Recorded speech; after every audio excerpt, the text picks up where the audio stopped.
นี่คือ auto farm แบบบูหายវាគឺជាម៉ាស៊ីនផលិតលុយហេតុនេះខ្ញុំហៅថាជាម៉ាស៊ីនផលិតលុយបើអ្នកទាំងគ្នាលេងធម្មតាឬមួយក៏លេងនៅក្នុង server ណាផ្សេងខ្ញុំអត់ដឹងទេប៉ុន្តែបើសិនជាអ្នកទាំងគ្នាលេងនៅក្នុង server Master Eco ច្បាស់ណាស់វាគឺជាម៉ាស៊ីនផលិតលុយសម្រាប់ server Master Eco ព្រោះថាយើងអាចលក់របស់ជាច្រើនដើម្បីទទួលបានលុយដូចនៅខាងមុខអ្នកទាំងគ្នាអញ្ចឹងគឺសិតតែរបស់ដែលអាចលក់បានលុយហើយនៅក្នុងហ្នឹងគឺមាន bamboo មួយដែរហើយ bamboo តែមួយទេគឺអាចលក់បានរហូតដល់ 1800 គឺថ្លៃខ្លាំងមែនទែនហើយដូចប្រាប់អញ្ចឹងមិនមែនមានតែ bamboo ទេគឺមានរបស់ផ្សេងទៀតដូចជា sugar cane ដូចជា melon និងរបស់ផ្សេងៗទៀតដែលអាចលក់បានលុយច្រើនប៉ុន្តែនៅក្នុងវីដេអូនេះគឺខ្ញុំលើកតែ bamboo មួយយកមកប្រាប់អ្នកទាំងគ្នាទេតោះយើងទៅធ្វើ auto farm bamboo ទាំងអស់គ្នាប៉ុន្តែជប់សិនមុននឹងទៅធ្វើ auto farm bamboo ខ្ញុំចង់លក់ bamboo មួយឲ្យគ្នាយើងមើលថាលក់ bamboo ពិតជាបានលុយមែនអត់អញ្ចឹងយើងធ្វើការ slash sell GUI មកអ្នកគ្នាវាយតាមខ្ញុំអញ្ចឹងមកបន្ទាប់មកវា load អាផ្ទាំងនេះចេញមកហើយនៅក្នុងខ្លួនបើយើងគឺមាន bamboo យើងដាក់ bamboo ចូល block មកហើយយើងធ្វើការបិទអាហ្នឹងចេញមកវិញមកគឺទទួលបានលុយនេះឃើញទេ 1800 ហ្នឹងហើយអាយ៉ាបើជាលុយក្នុង server មិនមែនលុយជីវិតពិតទេហ្នឹងហើយអញ្ចឹងមនុស្សជាច្រើននៅក្នុង server គឺគេប្រកួតប្រជែងតាមរយៈលុយនឹងឯងអញ្ចឹងរកលុយបានកាន់តែច្រើនគឺបញ្ជាក់ថាអ្នកទាំងគ្នាមានសមត្ថភាពកាន់តែខ្លាំងអញ្ចឹងតោះទៅធ្វើ auto farm bamboo ជាមួយខ្ញុំទាំងអស់គ្នាអញ្ចឹងនៅខាងមុខអ្នកទាំងគ្នានេះគឺជា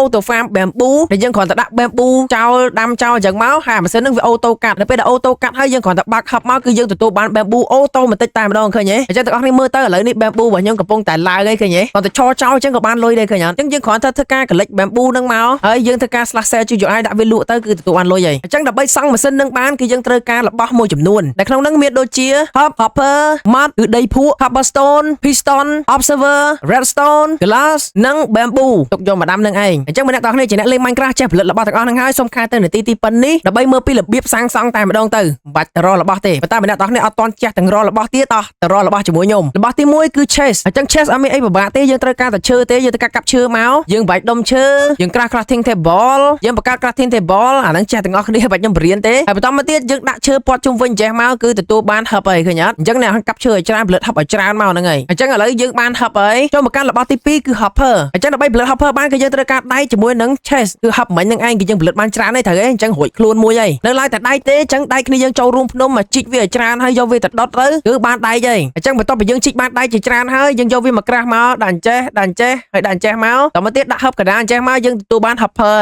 ហើយយើងក្រាស់វាឲ្យច្រើនដូចគ្នាមកយើងក្រាស់ hopper ឲ្យច្រើនមកណាបើនិយាយទៅកាន់តែច្រើនគឺកាន់តែល្អអញ្ចឹងឥឡូវនេះយើងទទួលបាន hopper មួយទៀតហើយទាំងអស់គ្នាក៏ចេះផលិតដែរអញ្ចឹងចូលមកដល់របស់បន្ទាប់ទៀតគឺ glass គឺកញ្ចក់ហ្នឹងឯងអញ្ចឹងដើម្បីទទួលបានកញ្ចក់គឺយើងត្រូវការរកខ្សាច់ហ្នឹងហើយហើយត្រូវការជីកខ្សាច់ឲ្យច្រើនទៅផលិតប៉ែផលិតអីជីកខ្សាច់ទៅកុំយកដៃជីកដូចខ្ញុំចេះគឺយូរណាស់យើងបន្ទាប់ពីយើងជីកខ្សាច់បានច្រើនហើយយើងត្រូវការដាក់ចង្ក្រានហើយដាក់ដេកខ្សាច់ហ្នឹងចូលមកដើម្បីដុតវាបន្ទាប់ពីដុតហើយយើងនឹងទទួលបានកញ្ចក់អីឃើញទេអញ្ចឹងទុកវាចោលដុតវាឲ្យច្រើនមកអញ្ចឹងរបស់ទី3គឺរួចរាល់ហើយយើងទទួលបានកញ្ចក់អីចូលទៅដល់របស់ទី4គឺ cobblestone អូអា cobblestone នេះមិនបាច់ប្រាប់ក៏គ្នាយើងដឹងដែរប៉ុន្តែបំណាច់ថានឹងប្រាប់ឲ្យដល់ទីចប់ហ្មងទៅអញ្ចឹងគ្នាយើងកាប់ stone ហ្នឹងមកទទួលបាន cobblestone អីចាក់វាពិបាកទេហ្នឹងហើយបើអ្នកមិនដឹងទេគឺដឹងទៅហើយទៅតែខ្ញុំជឿថាអ្នកលេង Minecraft ដឹងទេអញ្ចឹងរបស់ទី4ក៏រួចរាល់យើងទទួលបានហើយចូលមកដល់របស់ទី5គឺ piston អញ្ចឹងដើម្បីបង្កើត piston បានគឺយើងត្រូវការរបស់ប៉ានីហើយមានពិបាកទេឈើក៏មានថ្មក៏មានដែកក៏មាននៅឡើយតែ redstone កណ្ដាលនេះទេអញ្ចឹងចូលរួមភ្នំចូលខេវមកកាប់ redstone ហ្នឹងមកយើងទទួលបាន redstone ហើយឃើញទេបើថាខ្ជិលទេដើរសុំពុកម៉ាក់យើងក៏បានដែរអញ្ចឹងតោះយើងបង្កើតទាំងអស់គ្នាមកដាក់ឈើទៅនេះមកទៅនេះដាក់ដែកចូលកណ្ដាលទៅនេះ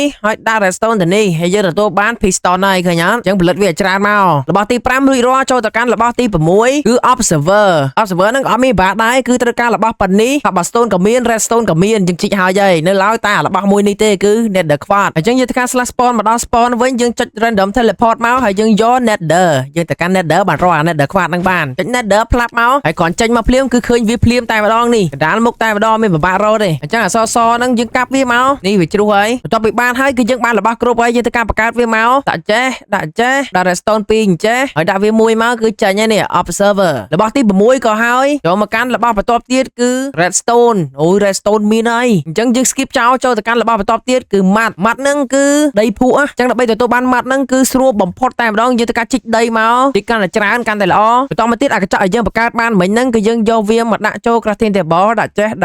ចេះមកទទួលបានដបទឹកចំនួន3អញ្ចឹងដបទឹកហ្នឹងយើងយកទៅដុសទឹកអូខេហ្នឹងហើយយើងធ្វើការដុសទឹកមកឡប់ហើយបន្តមកទៀតអាដីយើងកាប់មិញហ្នឹងគឺជាដីធម្មតាអញ្ចឹងយើងធ្វើការចាក់ទឹកលើវា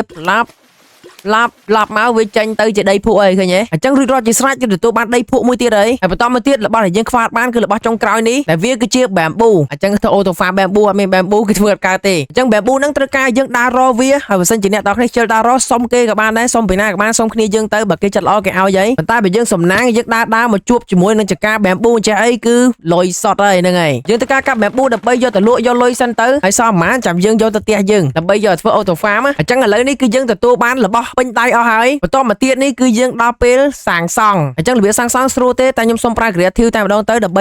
សង់លឿនឲ្យគ្នាយើងមើលកុំឲ្យគ្នាយើងតាំងទ្រូងអញ្ចឹងណាហ្នឹងហើយយើងត្រូវការជីកដីចុះក្រោម2អញ្ចឹងមកទៅជីកកាន់តែវែងកាន់តែល្អហ្នឹងហើយព្រោះអា farm ហ្នឹងវាអត់មានកំណត់ថាវែងខ្លីទេអ្នកគេចង់ជីកកាន់តែវែងគឺកាន់តែល្អតែអា farm ខាងក្រោយនេះគឺខ្ញុំជីកខ្លីទេឃើញ farm ហ្នឹងវាខ្លីវាតិចអត់វាតូចអត់ហ្នឹងហើយយកគ្នាចង់បានវែងជីកកាន់តែវែងគឺកាន់តែល្អទៅការជីកវាទៅហើយបន្តមកទៀតគ្នាយើងត្រូវការដាក់ជាមួយនឹង hub របស់យើងកន្លែងទៅនេះ1 2ហើយយើងយក hopper របស់យើងចុចទៅលើឆេះចេះមក1 2 3 4ចុចតគ្នាអញ្ចឹងមកណាដើម្បីប្រកាសថា hopper ហ្នឹងវាតគ្នាមើលគ្នាយើងអត់ដឹងទេ hopper ហ្នឹងគឺវាមានមុខវាបែរទៅគ្នាទៅវិញទៅមកហ្នឹងហើយមើលឥឡូវខ្ញុំដាក់ចេះអញ្ចឹងគឺមុខវាព្រួញទៅដីគេនៅពេលដែលខ្ញុំចុចលើគ្នាវាអញ្ចឹងគឺអាមុខព្រួញរបស់វាកន្លែងនេះមើលយើងហៅថាកតុយវាណាគឺវាបែរទៅរកគ្នាឃើញអត់អញ្ចឹងបើយើងដាក់ខុសយើងច្រឡំចុចទៅលើដីចេះគឺវាបែរទៅដីហីឃើញវាខុសអត់អញ្ចឹង make sure ថាគ្នាយើងចុចវាបន្តគ្នាដើម្បីឲ្យវានិចគ្នាដើម្បីវាភ្ជាប់គ្នាហ្នឹងហើយយើងចុចតគ្នាអញ្ចឹងមកចុចរហូតពេលចុចហ្នឹងអង្គុយផងណាតែអត់អង្គុយទេគឺយើងបើក hopper ចេញចេះហើយហ្នឹងហើយយើងត្រូវការអង្គុយមកបានចុចវាចេញហ្នឹងហើយខ្ញុំប្រាប់ឲ្យអស់ហ្មងទៅគ្រូថាគ្នាយើងអត់ដឹងយើងដាក់ពេញអញ្ចឹងមកហើយបន្តមកទៀតយើងដល់ម៉ោងបិទដីអញ្ចឹងយើងទុកតែប្រឡោះ hub នេះបានហើយយើងបាច់បិទវាទេគេប៉ុណ្ណឹងយើងបិទវាមកយើងបិទវារហូតឲ្យពេញអញ្ចឹងមកហើយបន្តមកទៀតគឺយើងដល់ម៉ោងយក cobblestone មកសង់ខាងក្រោយយើងដាក់វាមកប្លុកអញ្ចឹងមកយើងសង់តាមខ្ញុំអញ្ចឹងមកអូខេសង់ទៅរហូតឲ្យពេញមកខាងមុខអញ្ចឹងមកអូខេហ្នឹងហើយយើងមើលតាមខ្ញុំមួយធ្វើទៅហើយយើងសង់មួយជួរទៀតអែបគ្នាមករហូតដល់បានពេញមួយជួរទៀតហើយបន្តមកទៀតយើងយកអា piston របស់យើងឲ្យវាបែកក្បាលមកអញ្ចេះយើងកំដាក់ពីលើចេះតែដាក់ពីលើចេះវាបែកក្បាលមកចេះហើយយើងจะដាក់មកពីខាងគៀនទេដើម្បី make sure ថាវាបែកក្បាលមកខាងនេះខាងដីផុកនេះយើងដាក់វាឲ្យពេញមកហើយបន្តមកទៀតគឺយើងយក observer មកដាក់លើវាអញ្ចឹងមកប៉ុន្តែដាក់ចេះគឺខុសហើយតតែដាក់ពីក្រោយមកវិញដើម្បីឲ្យអាក្បាលនេះវាបែកទៅខាងមុខយើងដាក់ពីក្រោយវាមកវិញយើង shift ដើម្បីឲ្យអង្គុយអញ្ចឹងមកមិនដាក់វាកើតដាក់វាផ្លាប់ដល់រហូតមកអូខេបន្ទាប់ពីដាក់ហើយអញ្ចឹងយើងនឹងឃើញអាមុខវាបែរនេះត្រូវហើយនេះបែរមកខាងមុខហើយហ្នឹងហើយបន្ទាប់ទៀតយើងយកអា cobblestone របស់យើងដាក់អញ្ចេះបិទពីខាងក្រោយវាអញ្ចឹងមកបិទរហូតដល់ពេញហើយ redstone របស់យើងគឺយើងដាក់អាប្លោះកដាលហ្នឹងមកដាក់ដល់ពេញដូចគ្នាបន្ទាប់ពីដាក់ហើយគឺរួចរាល់ហើយគឺរួចរាល់បែបហ្នឹងឃើញទេហ្នឹងហើយអាហ្នឹងប៉ុណ្ណឹងរួចរាល់យើងអាចដាំបានហើយនាងដាំទៅនេះយើងត្រូវការដាំមកហើយយើងចាំវាដុះទៅដាំ bamboo យើងមកដាំគឺដាំនៅលើដីផុកនេះយើងហ្នឹងហើយពេលដាំអញ្ចឹងមកអញ្ចឹងយើងរងចាំ bamboo ហ្នឹងដុះទាំងអស់គ្នាចាឥឡូវវាដុះមួយអីចឹងកំឡុងពេលរងចាំវាដុះហ្នឹងយើងត្រូវការយកកញ្ចក់របស់យើងមកយើងសង់ពាត់វាជុំវិញអានេះដូចដាក់ស៊ុំឲ្យវាអញ្ចឹងណាយើងដូចកេះទូរស័ព្ទយើងអញ្ចឹងណាដាក់វាជុំវិញមកឲ្យវាឃើញស្អាតតែពេលមកដល់កន្លែងប្រឡោះហឹបនេះយើងបាច់បិទវាចិត្តពេកទេដាក់អញ្ចឹងទៅដើម្បីយើងស្រួលដើរមកដល់យើងបាក់ហឹបអញ្ចឹងណាហ្នឹងហើយអញ្ចឹងកញ្ចក់នេះយើងសង់មិនក៏បានដែរសម្រាប់ខ្ញុំសង់ប៉ុណ្ណឹងដើម្បីជាស៊ុំដើម្បីជាខេសពាត់ជុំវិញអា auto farm យើងតមកទៀតយើងចាំតែ bamboo ដុះទៅពេលវាដុះហើយយើងចាំតែទទួលផលទៅគឺអូខេហើយអញ្ចឹងយើងអាចទុក hero យើងចោលតែនឹង AFK ចោលតែនឹងយើងធ្វើអីផ្សេងទៅហ្នឹងហើយយកឲ្យតែមានមនុស្សនៅគឺអា bamboo នឹងវាដុះហើយបាច់តើមានមនុស្សនៅទេបើអត់មានមនុស្សនៅអា bamboo នឹងវាអត់ដុះទេអញ្ចឹងយើងត្រូវការ AFK វាចោលអូខេឥឡូវនេះ bamboo វាចាប់ដើមដុះមកហើយអានេះវា auto កាត់ហ្នឹងឃើញទេវា auto កាត់អត់យើងនៅពេលដែលវា auto កាត់អញ្ចឹងយើងចាំមកមើល hub នេះមកនេះមើល hub នេះមកវាយើងទទួលបាន bamboo អីឃើញទេគឺគេស្រួលមែនតើអញ្ចឹងនេះយើងអាចសង់វាវែងឬមួយសង់វាឲ្យច្រើនជួរអញ្ចឹងមកបន្ទាប់គ្នាអញ្ចឹងមកគឺយើងឥឡូវនេះមាន2ជួរមួយវែងជួរមួយខ្លីអញ្ចឹងណាគ្នាយើងសង់ឲ្យវែងច្រើនជួរមកគឺយើងទទួលបាន auto farm ច្រើនហើយចាំតែយកលុយតែម្ដងហ្នឹងហើយឥឡូវនេះមួយ plate ខ្ញុំទទួលបាន2 stack ជាងបាត់ហើយនេះឃើញអត់អញ្ចឹងគ្នាយើងសាកសង់មើលចាញ់អត់បើសង់ចាញ់ដូចខ្ញុំគឺបានតែគ្នាយើងចេះលេងហើយគ្នាយើងចង់ចេះ auto farm ឲ្យទៀតខមមិននៅខាងក្រោមមកខ្ញុំទៅរៀនធ្វើ auto farm នឹងចេះខ្ញុំមកបរៀនអ្នកទាំងគ្នាតទៀតហ្នឹងហើយអញ្ចឹងម្ដងទៀតបើសិនជាគ្នាយើងអត់តចេះលេងទៅលើ server Master Eco គ្នាយើងអាចទៅមើលវីដេអូមួយនេះបានខ្ញុំបានបរៀនហើយពីរបៀបលេងនិងរបៀបចូល server តបចេះហើយចូលមកប្រកួតប្រជែងទាំងអស់គ្នាចាំមើលចុង season ណាគេទទួលបានលុយច្រើនជាងគេអូហើយមួយទៀតលាក់បែខ្លួនឯងបានល្អប្រយ័ត្នគេរកឃើញគឺគេកំទេចចោលហើយអញ្ចឹងមានប៉ុណ្ណឹង IP server ផត server ដាក់ឲ្យនៅខាងលើហ្នឹងពួកយើងនឹងជួបគ្នានៅក្នុង server ទាំងអស់គ្នា